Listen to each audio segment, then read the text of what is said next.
좀 그 정도 되게 기대가 많이 됐어요. 안내자가 필히 대동을 해야 됩니다. 여기 처음 오셨나 보죠? 괜찮아요. 실패해도 아름답고. 그냥 우리가 그렇게 그분들과 대화를 해 나가면서 그 안에 다 답이 있는 것 같았어. There's a lot I can't reveal yet, but here's one thing I can. You can't go it alone. You need to put together a team. My grandpa Max disappeared looking into this big alien conspiracy that's going on against Earth. The knowledge to defeat Ben Tennyson. Don't.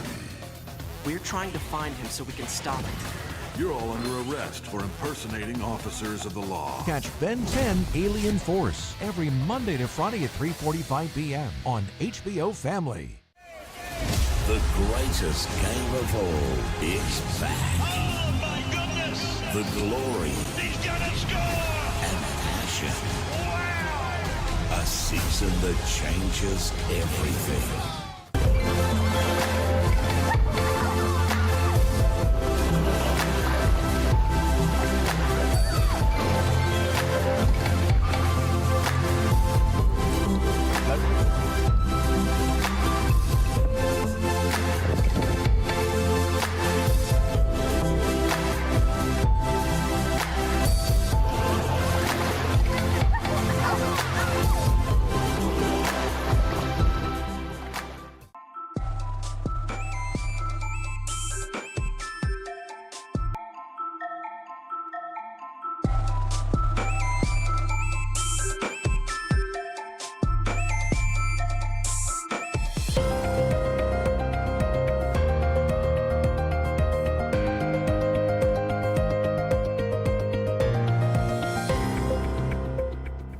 Hello and thanks for joining us for the midday news.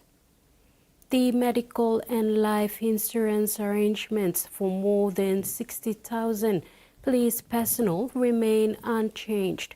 Commissioner of Police David Manning confirmed this in a media statement on Sunday. Commissioner of Police David Manning in a statement said existing insurance policy arrangements between the Royal Papua New Guinea Constabulary and Panel Assurance PNG remain unchanged, providing straightforward upfront access to benefits for police personnel and dependents. Manning said the insurance policy arrangements for RPNGC members put in place in 2023 remain fully in place with no changes. The Commissioner's comments followed recent announcements by the Department of Personnel Management regarding new insurance arrangements for the public service. He reassured the members that recent announcements regarding new insurance arrangements for public servants will not affect the RPNGC or its members. The Commissioner confirmed that the RPNGC and partner agencies are closely monitoring the speculations.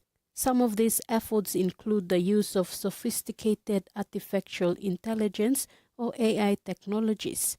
The Commissioner called on the public to be mindful in their assessment of social media content and critically question the accuracy of content on social media. Secretary for Department of Personnel Management, Tai Sansan, on Sunday, 12 January, announced that government has directed that implementation of public servants' medical and life insurance policy be put on hold. Secretary Sansan highlighted that the government's decision to not proceed with the policy implementation come February was due to misinformation circulated through social media, striking fears of strikes among public servants. The government is directed that this policy is put on hold, so we will do that. We will not implement this policy until further notice. This matter will be referred back to NEC for reassessment. So I just want to inform the public and those in the social media forums especially that this will not be implemented. There is a PNG Public Service Information Center releasing some information. So I just want to appeal to them as well that don't get into strikes. This policy will not be implemented. City Manager Ravu Frank is encouraging citizens to deviate from a reactive approach and be more proactive to issues at hand. In this way, issues will be better managed. He announced that 2025 is a big year for the country. Papua New Guineans will be marking 50 years of nationhood. He has asked the public to learn from past issues, work on progress as a nation, and be motivated to give our best for our city. The NCD City Manager added that the combined goal is to better serve the city and its residents, with the utmost obligation for a better Port Moresby in structure and in modernity. That hence, pardon.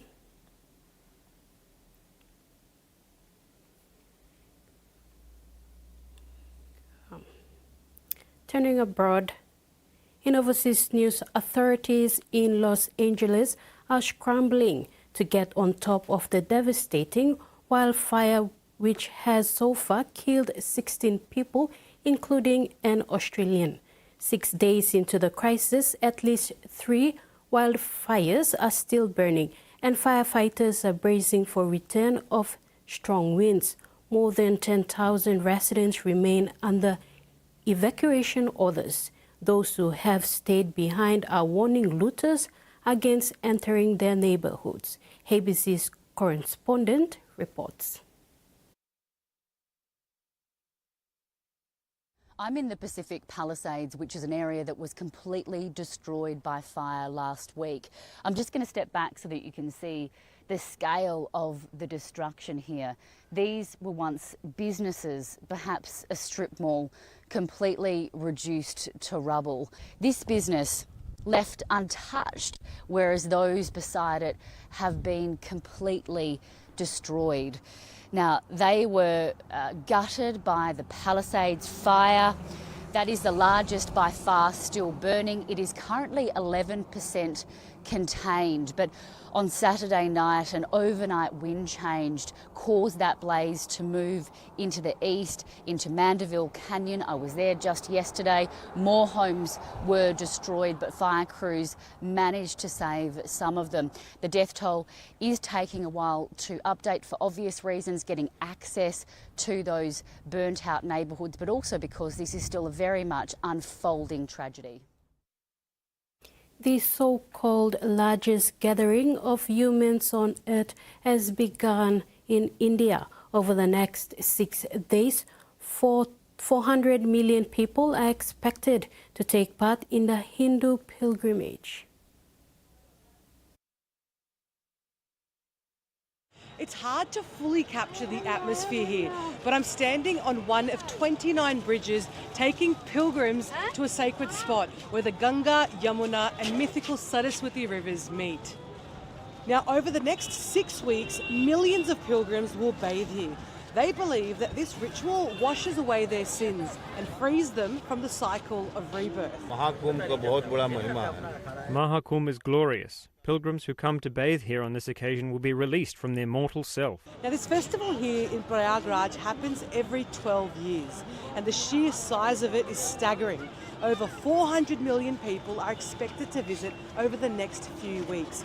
Many have travelled for days, even weeks to get here, some without any footwear. It's a sensory overload. There's the smell of incense, the sounds of chanting, and the sight of devotees lining up for kilometres to reach these sacred rivers. And this is a great festival. I'm really excited. I'm so much happy. So much people. Everyone loves God and everyone wants to take bath. Now, the sheer logistics of this event are staggering. Authorities have essentially set up a temporary tent city across 40,000 square kilometres, complete with hospitals, public toilets and police checkpoints to manage these huge crowds. But despite the chaos, there's a deep sense of devotion here. The first Pacifica-themed Cirque du Soleil show arrived on Hawaii shores and was welcomed with open arms. It received positive reviews from critics who cited its vibrancy and spirit as breathtaking. The show brought on native Hawaiian experts who informed and executed every cultural detail. Having renewed Konoka Hmong leaders in their fields was essential to breathing life into its fantastical hula-inspired dream world while maintaining the integrity that honors the very real people of the land. To sports, 12 Australian players will be in action on day 2 of the Australian Open today, including returning star Nick Kyrgios. The 29-year-old will make his first appearance at the Australian Open since 2022, facing world number 86 Jacob Friendly from the UK. Former tennis player John Millen told the ABC that Kyrgios is going into the matchup confident despite a lack of recent playtime. He hasn't played tennis for the better half of 2 years in terms of competitive matches, so it was really important he come here a bit early and get those competitive practice sets in. Now, he wasn't able to do that, but we know to expect the unexpected with Nick. He's got that big serve, and I didn't see much of a drop-off in Brisbane in terms of serve speeds there. If he can roll early and get the crowd behind him, we know he ignites the crowd, especially here at John Cain Arena over our shoulders. He can really cause a few upsets. He's in the right part of the draw, but we can't write off the English hope, Jacob Vanley. Honestly, I feel a bit sorry for him. I've been to a Nick Kyrgios match at John Cain Arena. It got so wild. It was against Karen Khachanov. Karen Khachanov ends up smashing all his rackets. Kids at home, don't smash your rackets. Never do that. It was so wild. How will the Brit cope with that? Look, you've got to control the controllables with him. If I was him and I was in his position, I'd be really trying to temper the emotions. I'd be trying to be a bit of a blank wall, not give Nick too much to feed off, and you've got to accept the fact that the crowd's going to be against you. Absolutely. I cannot wait for that one. Let's talk about Alex de Minaur. He doesn't play until tomorrow, which is great that he has that extra day to prepare. And he had a big off-season. He's been busy. He's got engaged. How is Alex going? I think he's in a really good spot in his life. He's really confident in his abilities right now. Comes into the tournament as the seed 8, which is the highest he's been. So that means he doesn't face one of those big boys until the quarterfinals, who would be Yannick Sinner if he gets to that stage. He has got a tricky first-round match. He's up against Botiks van der Sandschulp, and this is the guy that led the Dutch team to a Davis Cup final last year and also beat Carlos Alcaraz at the US Open in the second round in straight sets. So on his day, Botic can play some really good tennis. He's a baseliner, so he looks to be quite aggressive from about hip height from the baseline. But Alex, he's an animal here in Australia. He loves the home crowd support. I think he's really embracing coming in as the Australian clear #1, leader of the Davis Cup team. My money's on Alex. And that ends the news update. To join us at 6 for more.